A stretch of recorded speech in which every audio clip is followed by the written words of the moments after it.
Very good afternoon to all of you to this webinar on the biomedical applications of the Raman spectroscopies. And today's speaker is Professor Ozaki, Yukihiro Ozaki from Japan. He is from uh, Kansei Gauken University, and he is very renowned spectroscopist. If there is a conference around the world on spectroscopy, any aspects of spectroscopy, it is vibrational, it is electronic, infrared, or Raman, you will always find Professor Ozaki as the keynote speaker. He is very well decorated researcher, and we are very privileged to have him with us today. And he visited India in 2016 for our ISO PVS. We organized a conference in Lucknow, and he was with us. So he is our very good friend. And Professor Ozaki, he did his PhD in 1978 from Osaka University, and then he joined this university. Current university is 1989.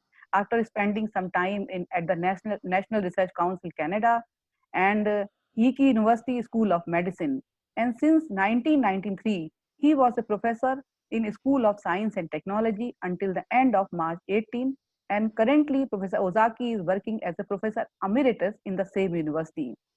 He has investigated a wide range of molecular spectroscopy covering far infrared or far infrared terahertz spectroscopy and also Raman spectroscopy.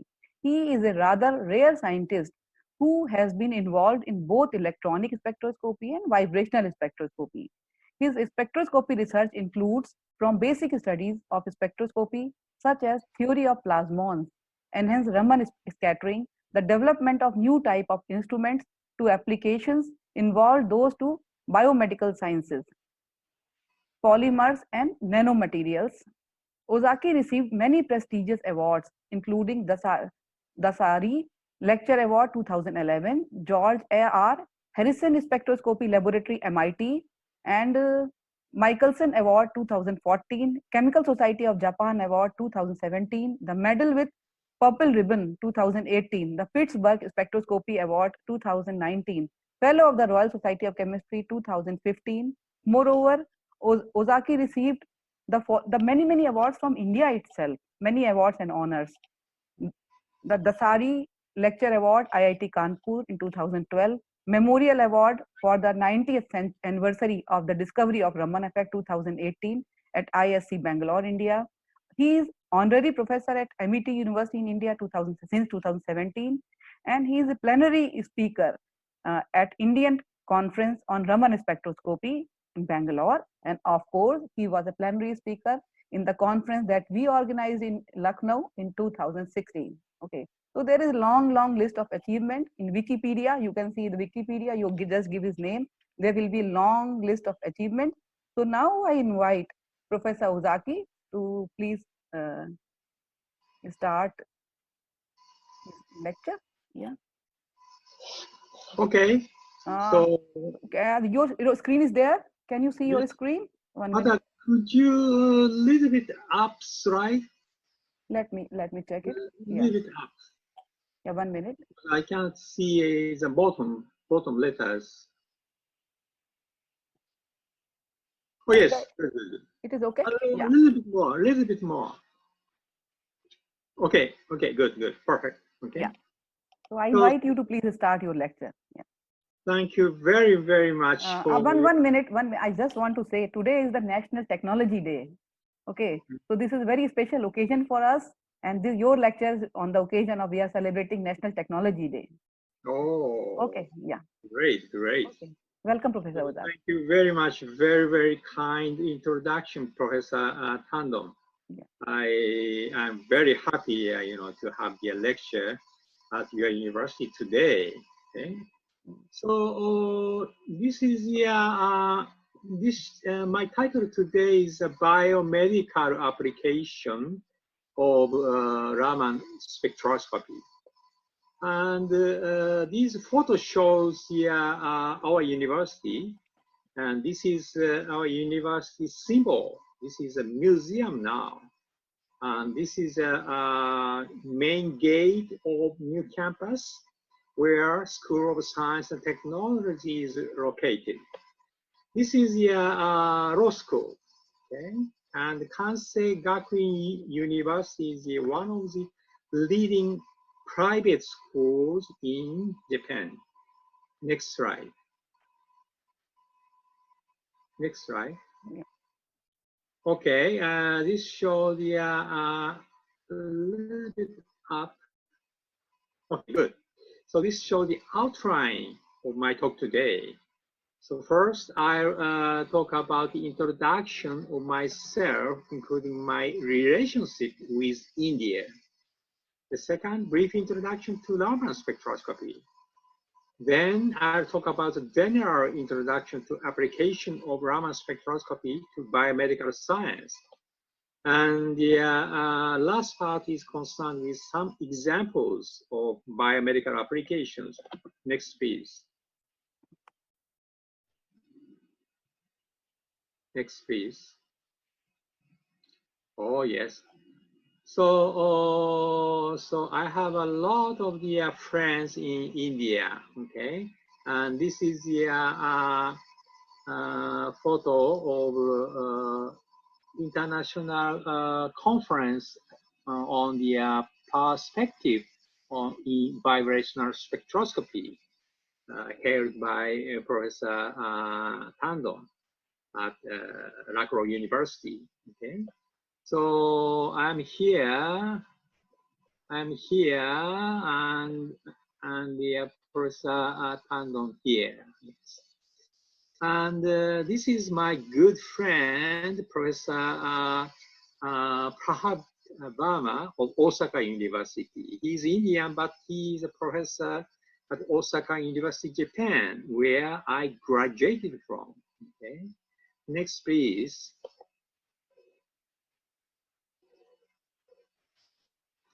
Okay, this shows the Professor Ramachandra Dasari, MIT, USA. I got the Dasari Lecture Award at MIT. Okay, so this is the Professor Dasari. And next, please. And I visited Bangalore in 2018. It was the 19th anniversary of the discovery of Raman effect. I received the special award from Professor Siva Umapasi. He is also my good friend. Okay. Next. Now I'll show you my young friend, Professor Isham Barman. He is a professor, associate professor of Johns Hopkins University, USA. He has a very strong, nice group, and they are postdoc of his group from India. Next slide. Now I'll talk about the brief introduction to Raman spectroscopy. Maybe you are familiar with Raman spectroscopy, but I just want to talk about the Raman spectroscopy briefly. Professor Raman was born November 7th in 1888. And he died on 21st November in 1970 at the age of 82 at Bangalore, India. Next, please. So this is a story of discovery of Raman effect.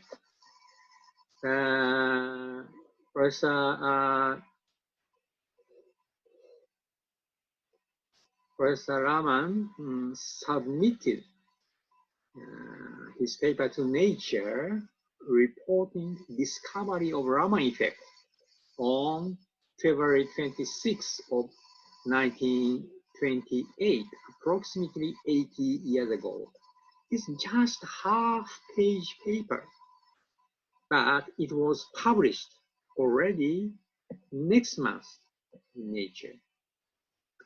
And Raman used only sunlight as light source and lens, filters, and eye as a detector. Okay. He uses just very simple system, but he discovered a really great effect, and he got Nobel Prize only 2 years after the discovery. Next. Okay, I'm sure you are familiar with this, but I explain briefly. And Raman scattering is an inelastic collision. Inelastic collision. So if we have this number of photons, okay, number of photons, only this number of photons make collision. Only this. You should compare this number with this. Only this number of photons experience collisions. Elastic collision, which is lady scattering, and inelastic collision. It's a Raman. Raman inelastic collision occurs only 1/10/7. So Raman scattering is very, very, very, very weak. Okay? And most of photons just experience transmission. Okay? The collision is very rare.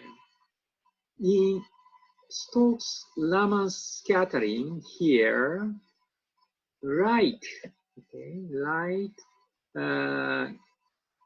loses energy. Okay, so having longer wavelengths. On the other hand, in the case of anti-Stokes Raman scattering, light gets energy from molecule. Okay, so having shorter wavelengths. Next.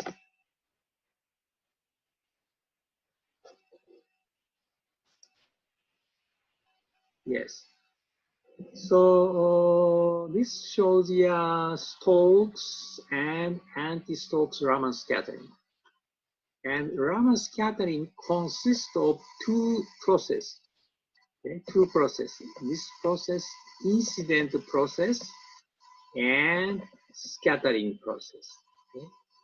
Incident process and scattering process. Okay. So Raman scattering consists of two processes. Okay. And in the case of Stokes Raman scattering, it started from ground vibrational state, from here to first excited vibrational state, excited states. On the other hand, in the case of anti-Stokes Raman scattering, it starts from first excited vibrational states, then go to ground vibrational states. Okay. The population of molecules is much, much larger here compared with here. Okay. So Stokes Raman scattering is much stronger than anti-Stokes Raman scattering. Next.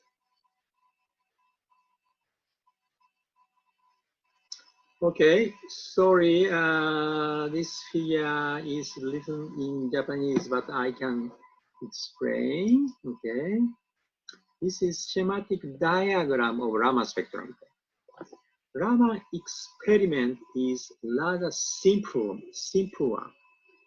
Raman's system consists of laser, okay, laser and sample here, okay, and detector here, okay, light source, sample, and detector. And this is the lady scattering eliminating filter. We put just this filter here to eliminate lady scattering. Okay? And this is the monochrometer. Okay? And CCD detector here, and here is PC personal computer. So system is very simple. Next. Next.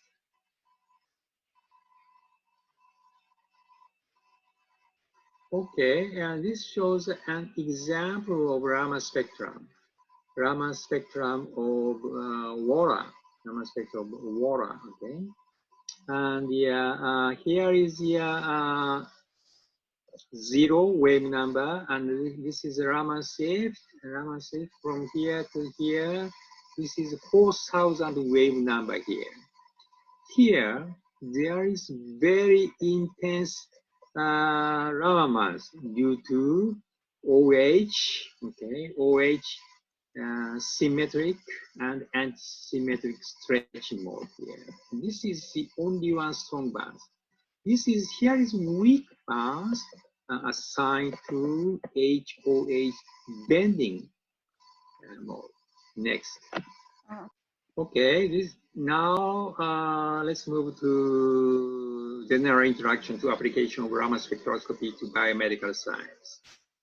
So this summarize the advantage of Raman spectroscopy in biomedical applications. It is a non-destructive and non-invasive method. And the Raman scattering of water is relatively weak, so that it is suitable. For aqueous solutions and physiological solutions. And spatial resolution is very high, approximately 300 nanometer for normal Raman, even for normal Raman, okay? Raman imaging is also possible. Raman can give information about structural changes in biological molecules. And one can use a light fiber for Raman measurement. Next. Next.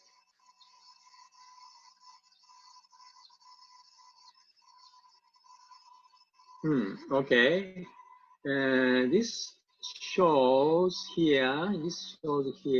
Okay. So here is a pioneering study of application of Raman spectroscopy to biomedical application.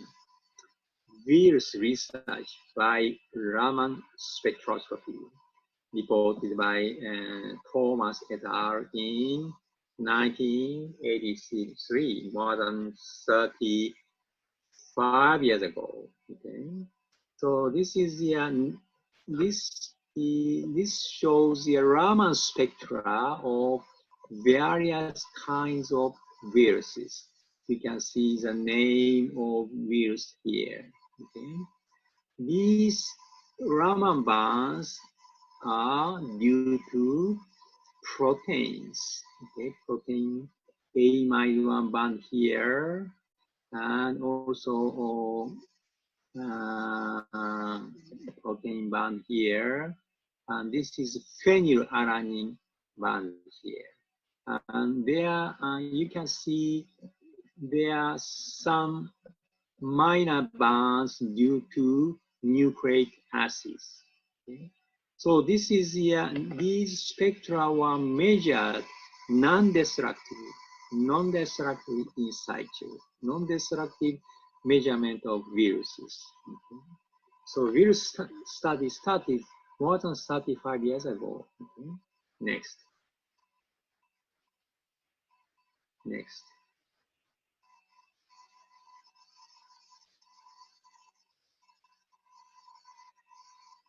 Okay, so this shows, the first review article reported by me. Okay. This is the report article, medical Raman application of Raman spectroscopy. I published this review in 1988. This is really pioneering review paper. Next.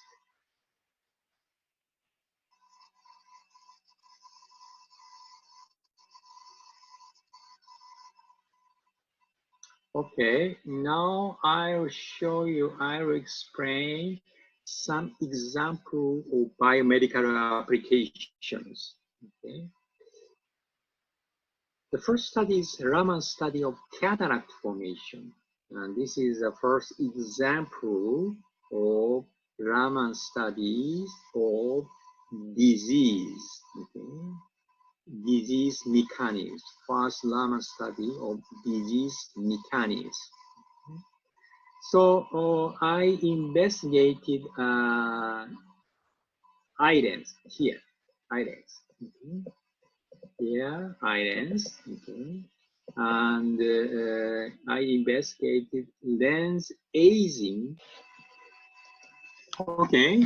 So, and yeah, and islands consist of proteins named crystallines. Okay. The concentration of proteins is quite high. Okay, so the islands is gelatinous materials. We investigate lens aging and cataract formation by using Raman spectroscopy. This is experimental system. We just put islands here. Okay. Here, and this is the laser light here, and we just focus on the center of lens, nucleus, and the Raman scattering is collected here. Okay, next.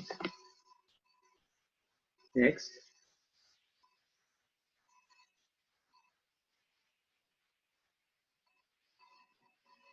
So this slide shows Raman spectra of whole eye lenses. Okay.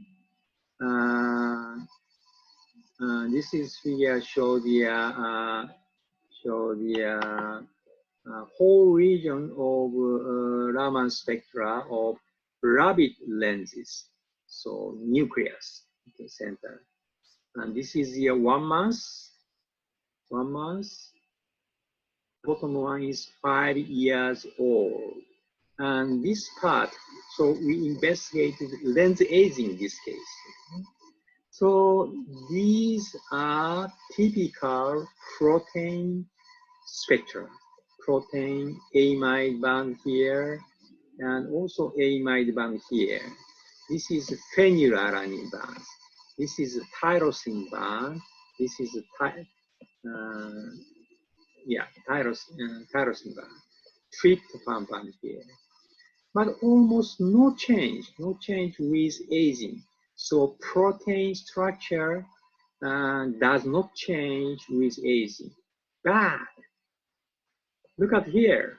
Okay, this is a band due to water in islands. Water in islands. The intensity of this band decreases largely with aging.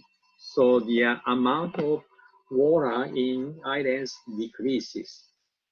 So this is the first time we can observe the water in organ by using Raman.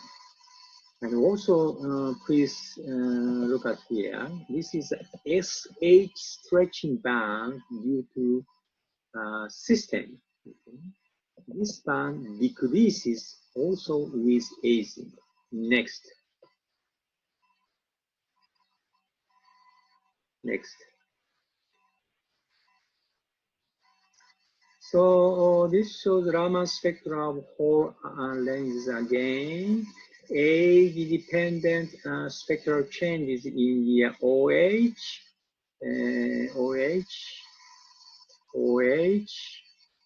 CH, and SH region.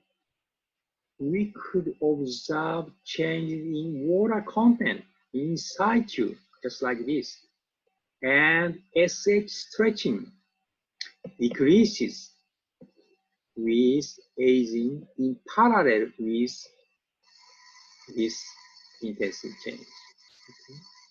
So we can observe decrease in water content in organs. Okay. Next.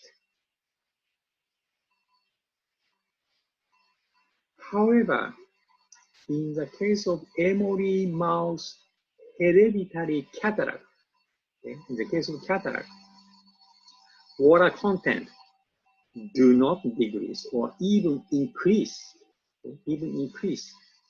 So in the case of cataract formation, water content increases. Okay? Big different from simple lens aging. Next.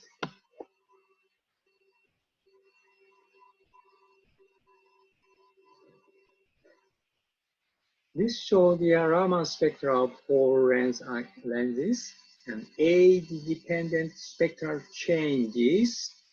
Here, age-dependent spectral changes and changes induced by cataract formation in tyrosine doublet lesion. Okay. So in the case of lens aging, almost no change. But in the case of cataract formation, the relative intensity of this band change, okay, suggesting changes in environment of tyrosine groove. Okay, next.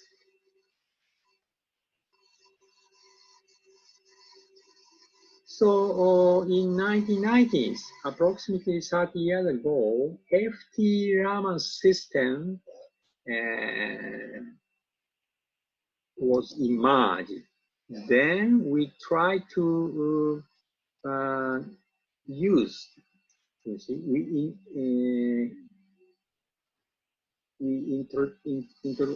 introduced 1064 nanometer excitation to medical Raman spectroscopy. 1060 nanometer excitation is very useful to avoid fluorescence. Okay. So we report, our first report is near-infrared FT Raman spectra of rat brain tissues, okay, by our group. Next. Next.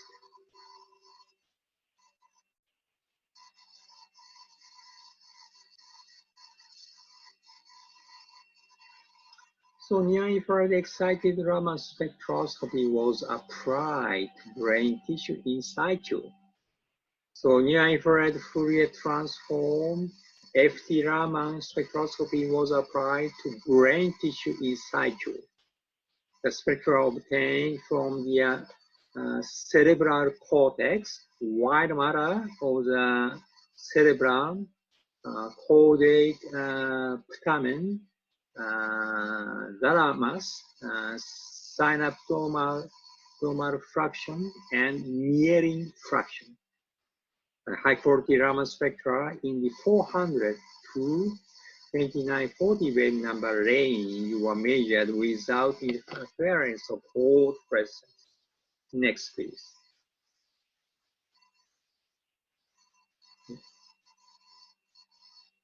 Next.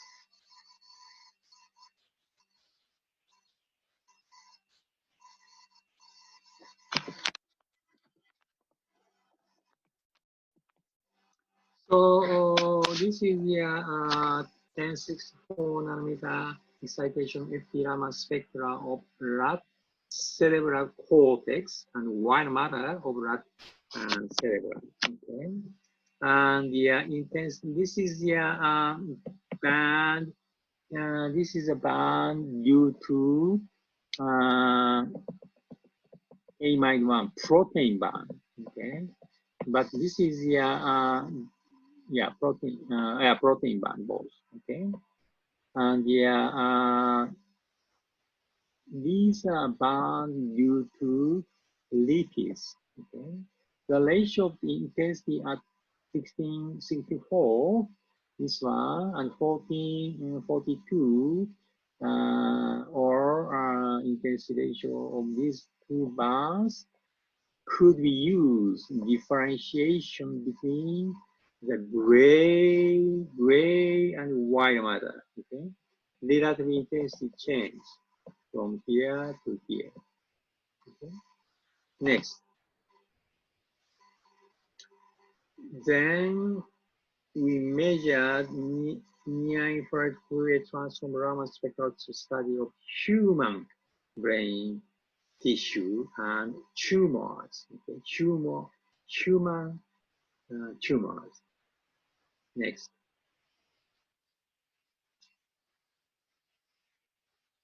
Okay, so non-destructive examination of human brain tissues and several kinds of brain tumors. Okay, tumor.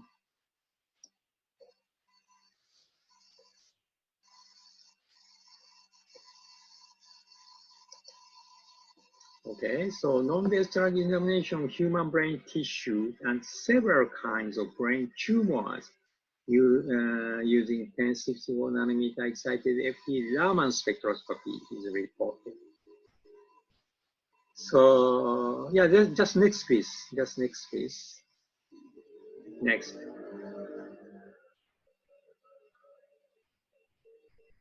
Yes, this is a 1064 nanometer excited Raman spectra of human gray and white matter and glioma grade 2 and 3, 2 and 3. Okay, so the Raman spectrum of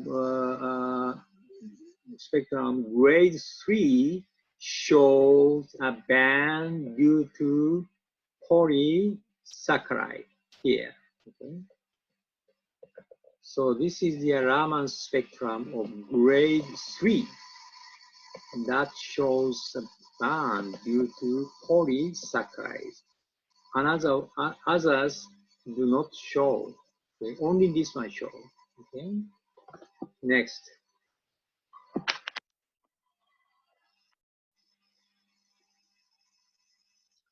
This is the human acoustic neurinoma and human central neurocytoma. Okay. In the case of central neurocytoma, a band due to hydroxyapatite is observed at 1060 nanometer. This one, very intense one, okay? Indicating that calcification occurs. Okay, calcification occurs in this tumor. In this tumor, you can see two bands due to carotenoid. So the content of carotenoid increased dramatically in the case of acoustic neurinoma. Okay. Next.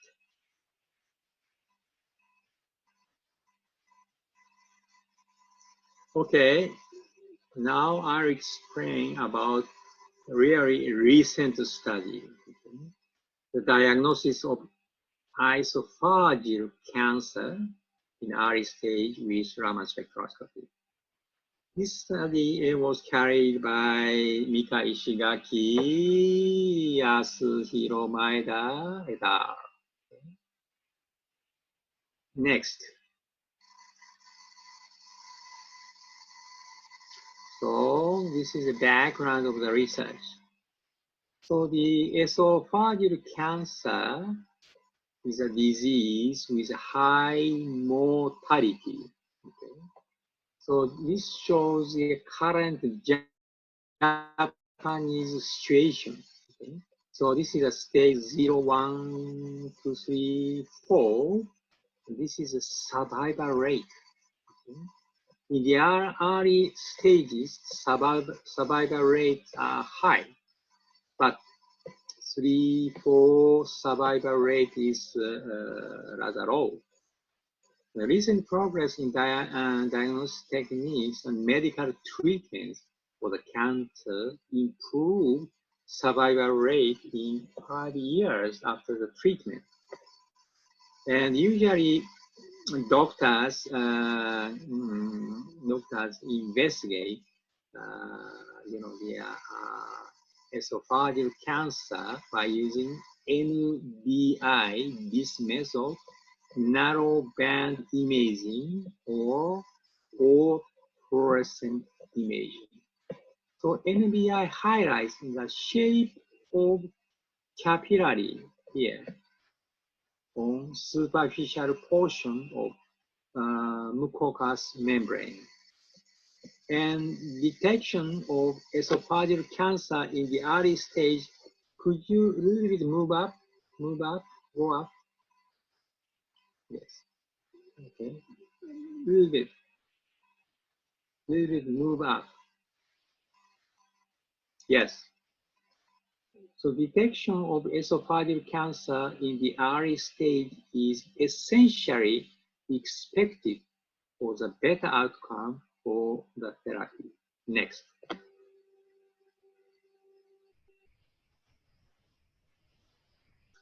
And issues.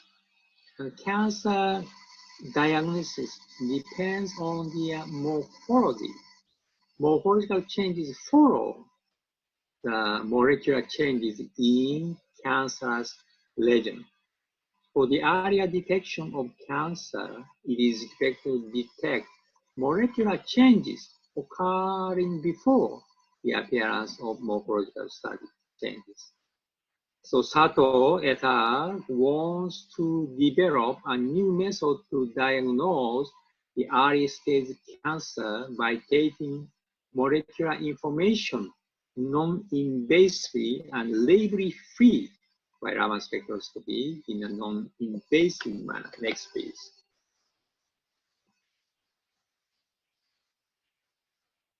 So we developed portable Raman system for bedside measurement.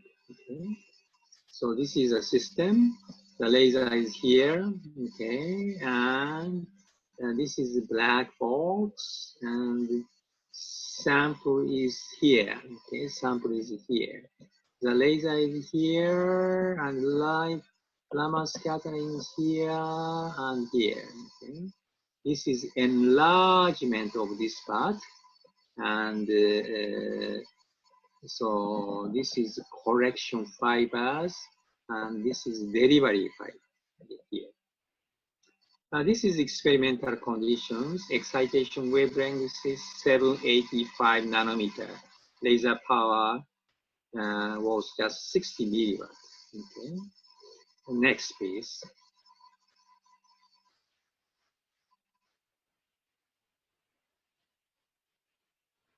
So this is show the average spectra. Cancer, and normal. So differences are rather small. So we calculated subtracted spectra here, and you can see some bands, by subtraction, but still not clear. So we tried T-test. Please show.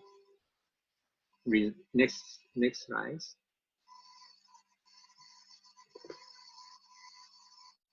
Sorry. Once more. Previous one. Please show once more. Okay. So I have to explain band assignment. Okay. This is the cancer tissue spectra and normal tissue, and this is amide-1 band, protein band. Okay, protein band. This is CH2 deformation. This is amide-3 bands here, protein bands, phenylalanine and tryptophan. Most of bands here come from protein. Okay, next please. So we just tried T-test. Okay? T-test is a very popular one by statistical study. Okay, so this one is you see, this is the black arrow. Okay, black arrow indicates the lesion T-test value bigger than 95 significant here. here. So this is the subtracted spectra, and these are T-test result. Okay. This is with negative sign. That means the intensity of normal class is higher than cancerous one. Okay. So you can see here, and due to tryptophan, glycogen, collagen, and amide-3. Okay. These are intense. Okay. Clearly appear. Okay. So this is with negative sign. That means intensity of normal class is higher than cancer class in this case. Tryptophan, glycogen, collagen, and amide-3. So only the significant lesions were selected for the further calculations. We use only this region, this region, this region, this region, below this line, below this line. Okay, next.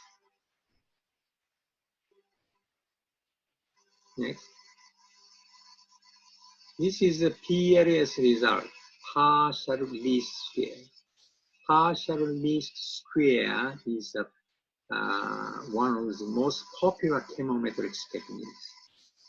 So this is the factor 2 and factor 3 score plot for PLS. Okay? And this is the cancer, red color. Okay? And this is normal. So separation is not very good, but PLS result indicates that concentration, okay, and this is rolling plot of factor 2. Okay, factor 2. By factor 2, this group and this group is separated significantly. And this is rolling plot of factor 2. Those bands are all due to tryptophan. So PLS result indicates the concentration of tryptophan is decreasing by cancer. Okay? So metabolic enzyme of tryptophan is focused in tumor immunity.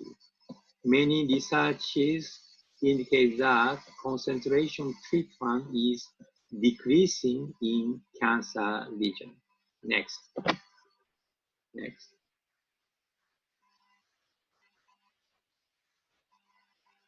So then we use classification using significant variables derived from T.test and PLSR. The LDA, linear discriminant analysis diagnosis model, was performed by significant variables and PLSR as discrimination factors, glycogen, collagen, and tryptophan. And the results were validated for two types of tissues, cancer and normal. 79 samples were used to make the LDA model, and reliability of the remaining 79 samples were validated. This is the result. This is cancer, and this is normal. Okay. So this is the so LDA algorithm totally showed the discrimination of tissue types with 69.60% accuracy. So this is cancer. Okay, next. And this is a summary. Our result indicates that very early esophageal cancer can be diagnosed with about 70% accuracy by Raman spectroscopy. It is very interesting to detect slight changes occurring in cancer lesion. Okay. So this is the classification, and this is sensitivity and selectivity and total. Okay? So we can diagnose this with about 70% accuracy by Raman spectroscopy. Next, please.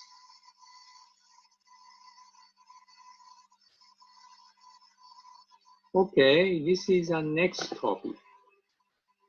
The analysis mouse embryo by Raman spectroscopy. This study was again carried out mainly by Dr. Ishigaki. Okay. Next.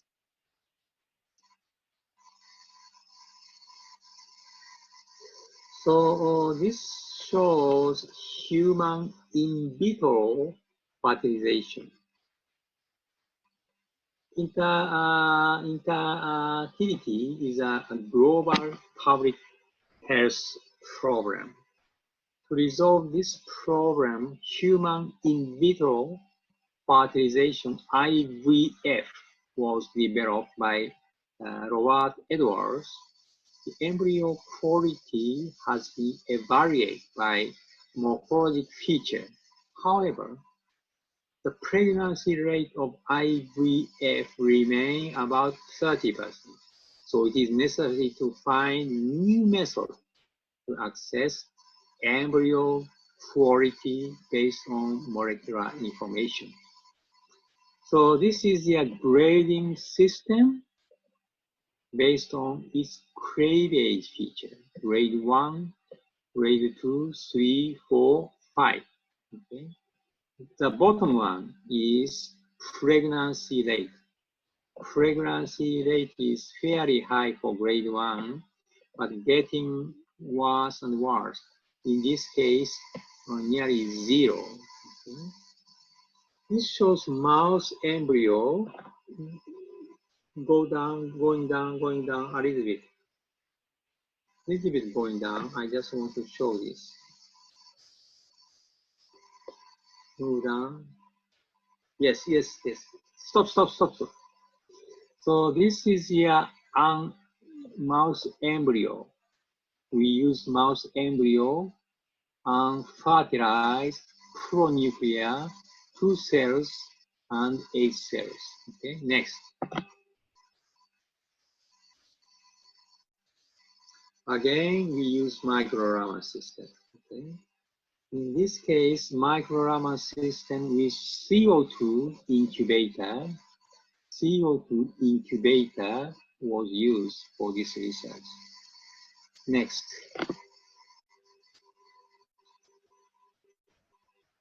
This showed average Raman spectra for unfertilized pronuclear 2 cell, 4 cell, and 8 cell. Okay. And the red color here, amide1, protein band, protein band, and protein band, protein band. Okay. This is the phenylalanine ring breathing band. Blue one came from lipid. No, not yet. So blue one, for example, the CCCC stretching, CH deformation, and green one here and here. These are assigned to DNA and RNA here. Next.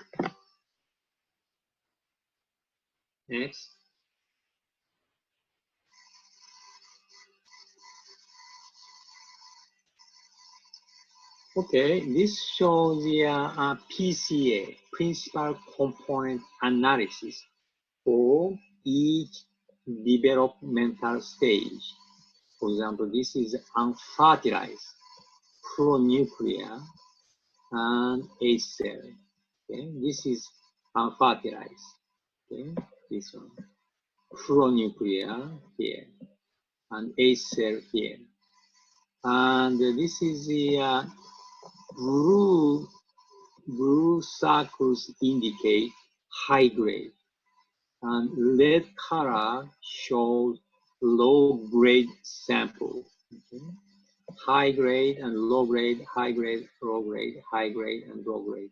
By using PCA, so two groups, high grade, low grade, high grade, low grade, high grade, low grade, can be classified. This is Rodin's plot of PC1. PC1. By using PC1, you can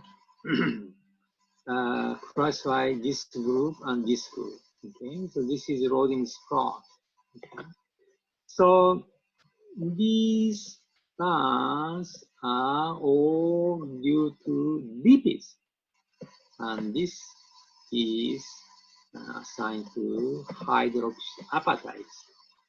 So PCS classifies the data set of each developmental stage into two groups by components of lipids and hydroxyapatites.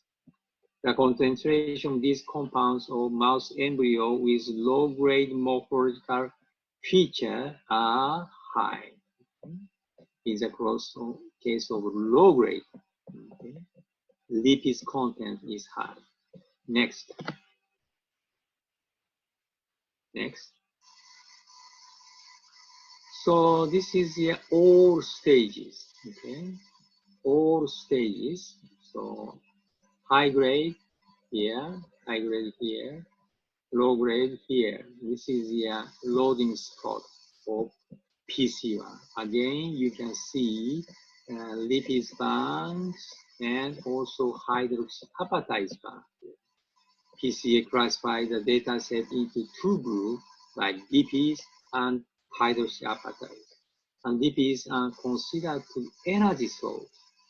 They should be approximately metabolized for the proper growth of embryo. The connection between cell death and cell calcification has often been investigated in vascular and muscle cells. This is very clear result, very clear result. The content of lipids increases in the case of low-grade samples. Next. Okay, let's pass because of the time limit. Let's pass. And pass. Next.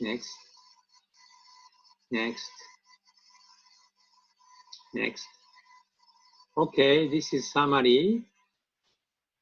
Mouse embryo on early stage was investigated with Raman spectroscopy and fertilized pronuclear 2-cell, 4-cell, 8-cell. Morphological features, high grade or low grade, are related with concentration of lipids and hydroxyapatite. The secondary structure of protein changed to alpha helix dominant. The ratio of tyrosine doublet varied in conjunction with changes of secondary structural changes. So this is important conclusion. Raman spectroscopy has a potential for the in situ monitoring of embryonic development and to access embryonic quality. Next.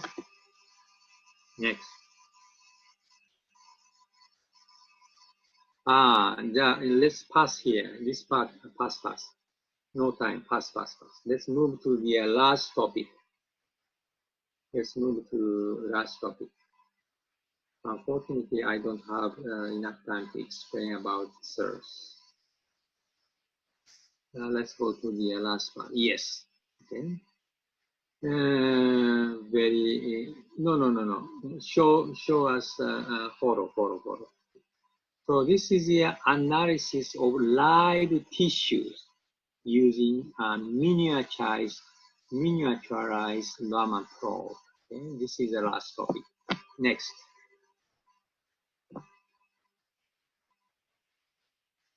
So Professor Sato et al. develop miniaturized Raman probe, this one. Okay. So ball length top hollow optional fiber Raman probe. Okay. So here is the ball length. Okay, ball length. And total diameter is only 620 micrometer. And this here is focal point. Okay.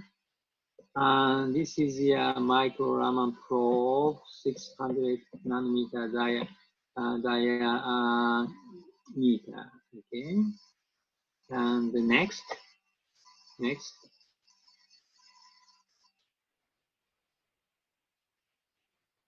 Okay, so this is a Raman study of live colon cancer mouse model. Okay, and this is so 15 weeks or 17 weeks old. This is 19 weeks old. Okay, so a little bit go down. Okay. Okay. Thank you.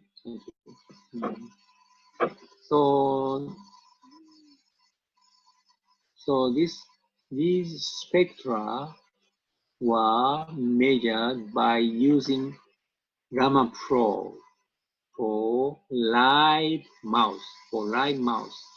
And we detect colon cancer. This is the 15 weeks old. This one. Okay. Next. Sorry. So this is This is again amide1 protein bound CH deformation. Okay. amide3 and phenylalanine. Okay. Next.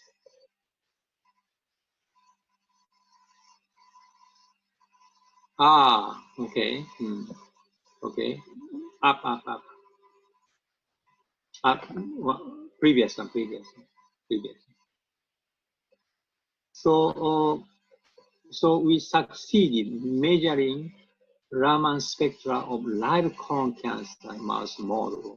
Okay, by analyzing these data, we found that the amount of collagen decreased with cancer development. Okay. The last slide. Next. This is conclusions and also the future perspective. Okay. So for biomedical Raman spectroscopy, we need further development of hardware and software, and also imaging technology must be developed. And we have to consider combination of diagnosis and treatment. Portable, handheld, and bedside Raman spec instruments are very promising and important. Yes, Raman measurement at the bedside. Development of new spectral analysis method. For example, including artificial intelligence, AI, or neural network. Also, big data analysis is very important. At last, but not at least, formation of strong research group consisting of spectroscopists, medical doctors, engineers, chemometricians, and veterinarians. Very, very important. Next.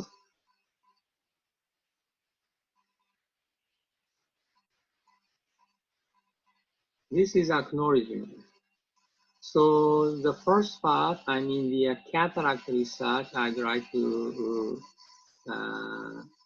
appreciate Professor Aritake Mizuno of GK University School of Medicine. For the rest, I would like to thank Hidetoshi Sato, who was my student about 30 years ago. Now he's a full professor of our university. And Dr. Mika Ishigaki, she's now the assistant professor at Shimane University. In addition, I'd like to thank Dr. Akinori Taketani. He now belongs to Riken in Tokyo, and Kosuke Hashimoto, who is assistant professor of Professor Sato Group. Next.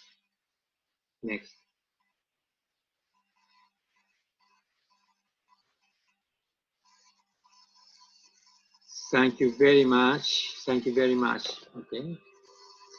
Thank you very much.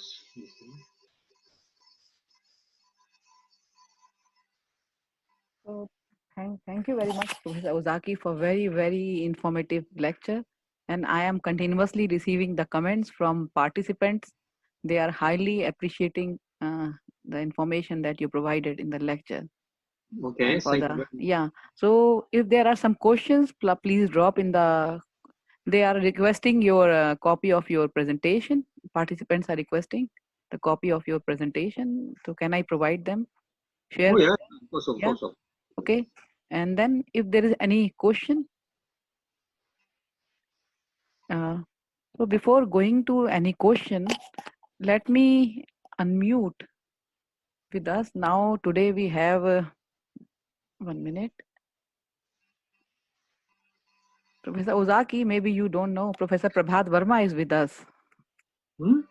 Professor Prabhat Verma is with us today. Really?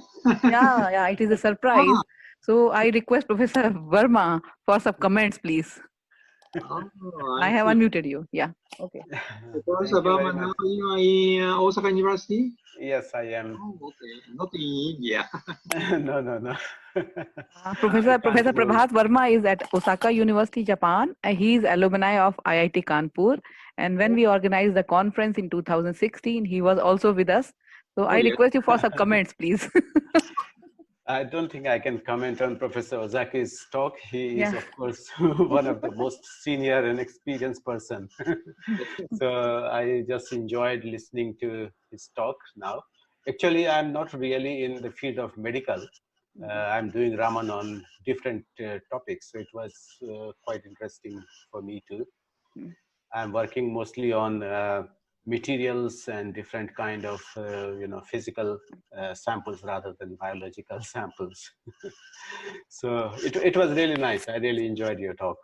So thank you very much, Professor Ozaki. And in the meantime, I also requested Professor Prabhat Verma for a talk during the lockdown COVID period to share your experiences with our students at Lucknow University. Happy to see you. Thank you very much for joining. Any questions? If there are any questions, please drop in the message box. Earlier, there were some questions. Scientist, 1 minute. There's some question from the Anuj Singh. Would you like to ask the question, Anuj? I can unmute you.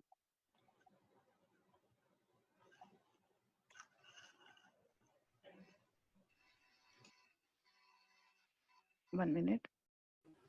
Yeah, okay. Anuj, you can make some comment or question. Yes, ma'am. Okay. Yeah. Yes, ma'am. I have a question. Since scientists are using gold nanoparticles for detecting the different type of cells and viruses through SARS application, while the nanostructures are more have more plasmonic field enhancement and also used as a reusable substrate. Then why means the biomedical scientists are not using that? So is there any problem with the nanostructures in comparison to gold nanoparticles or liquid type of samples? Yeah, I'm sorry, I cannot understand, but your question is concerned with SARS? With SARS, yeah. Since scientists are using gold nanoparticles as a means for the detection of the virus and cells, but nanostructures are more useful and have more field enhancement. So why they are not using this type of structures? I'm very sorry, I cannot understand it. Okay, you can, Anuj, maybe you can write to him and ask him. Okay, sure, and sure. I think the Mohit, Please, yeah, please send email to me, okay? Yeah. Professor Tando knows my email address. You can send the question. There is some question from Mohit Gautam. Mohit, you are there. I have unmuted you. Would you like to ask some question, Mohit?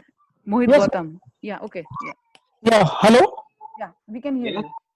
Yeah, sir, I'm Mohit Gautam. I just want to ask one question that you have shown the FT Raman for the biomedical application.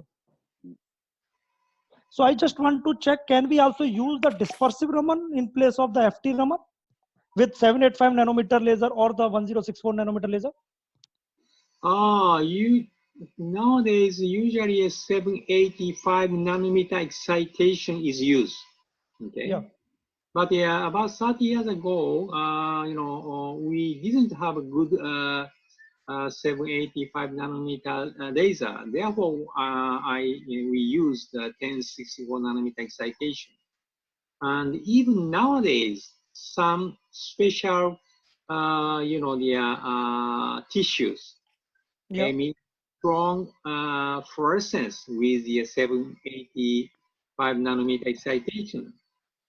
In such case, 1060 nanometer excitation may be better. Okay, 1064 nanometer excitation is better for very fluorescent, the materials or tissues or something like that. Professor Ozaki, his question is also that which technique will you prefer, FT Raman or dispersive Raman in biomedical applications? Oh, usually dispersive Raman is better because its sensitivity is high. Okay. So FT Raman is not always important, but I mean 1064 nanometer is excitation is important. Okay? Because now the 1064 nanometer is also available with the dispersive Raman, which was not possible earlier. Yeah, nowadays there are some instrument, dispersive instrument with 1064 nanometer excitation. Yes. Okay. Thank you, sir. So Professor Ozaki, there is a long list of questions, and I think the time with us is very short, and maybe I will share your PPT with all participants, and I will share your contact detail to all participants, and they can contact you directly and ask these questions. Yeah. Yes, so the questions always welcome, okay? Yeah. So you can send question to me by email and I can reply, okay? Yeah, okay. So thank you very much, Professor Ozaki, for finding time to be with us, and really we are very excited to have you with us. Thank you very much. So in Japan, I think it is now 6 p.m. The lecture at Japan time is 5 p.m. So it is already 6 p.m. So yeah, 6 p.m. around, yeah. So thank you very much once again from my Lucknow, in behalf of Lucknow University Physics Department and my own behalf. Thank you very much. Thank you very much. Thank you, Professor. Okay. Thank you, Professor Verma, also being with us. Also thank you very much, Professor Verma. Thank you. Bye-bye. Yeah. Okay, bye-bye. Bye-bye, everybody. Yeah. Bye-bye, everybody. Yeah.